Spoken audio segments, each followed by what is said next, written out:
Je suis persuadé que tu as des objectifs, que tu as des envies, que tu t'es fixé et que tu ne fais rien pour les atteindre, ou que tu n'as pas encore commencé. Tu es un peu cette personne remplie de rêves ou d'objectifs inatteignables, voire impossibles aux yeux des autres. Tu te dis, je pourrais m'y mettre, mais après cette série, je le fais. Allez, demain, je commence. Et au final, tu ne commences jamais. Je pense qu'on est tous passés par là au moins une fois, et ce n'est pas un problème en soi. Parce que je suppose que tu te dis pourquoi je ne commence pas, pourquoi je ne commence jamais. Tu te déçois et tu t'en veux. Au lieu de s'abattre sur ton sort, regarde cette vidéo jusqu'au bout, parce que tu vas potentiellement commencer ton projet pour atteindre ton objectif après cette vidéo. Sache que je fais partie de cette catégorie, que je veux changer mais que je n'y arrive pas.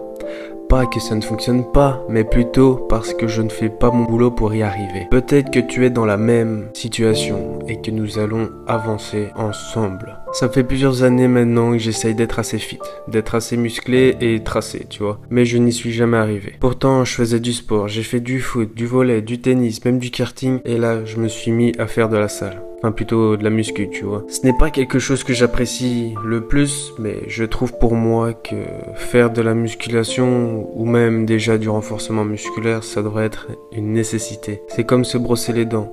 C'est pas ce qu'il y a de plus fun, mais il faut le faire. Mais si je veux commencer à être tracé, je dois perdre de la masse graisseuse et donc faire un déficit calorique, c'est-à-dire perdre plus de calories que d'en prendre. Mais pour cela, ça se passe dans l'assiette.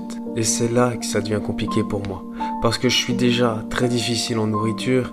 Et puis au niveau de la malbouffe, eh bien, on va pas se mentir, c'est quand même bon, tu vois. Mon but, c'est de devenir meilleur physiquement. C'est-à-dire être discipliné sur mes repas et mes entraînements, parce que je pense que, vous me voyez, je suis pas très fit, mais ce n'est pas une excuse. Je vais tout faire pour être à l'aise dans mon corps et je pense bien en faire une vidéo. Je ne la ferai pas pour ma communauté, mais plutôt pour moi, pour mon évolution. Pourquoi rester comme je suis si je ne m'aime pas physiquement? Parce que ça va être dur, parce que je n'ai pas le temps, parce que je préfère rester dans ma zone de confort, parce que je n'aime pas faire de la muscu. Oh, autant le faire parce que le temps il s'écoule. Il s'écoulera quand même dans tous les cas. Faisons les choses que nous aimons pas pour avoir quelque chose que nous allons aimer. Pour cette explication, j'ai pris l'exemple de mon physique, mais ça peut être pour ton domicile, ta voiture, tes relations, de rêve bien évidemment. Et puis, qu'est-ce qu'il y a de fun à rester dans sa zone de confort? Personnellement, je préfère avoir du challenge, avoir des moments de doute, avoir des moments où je suis au plus profond de moi dans le mal.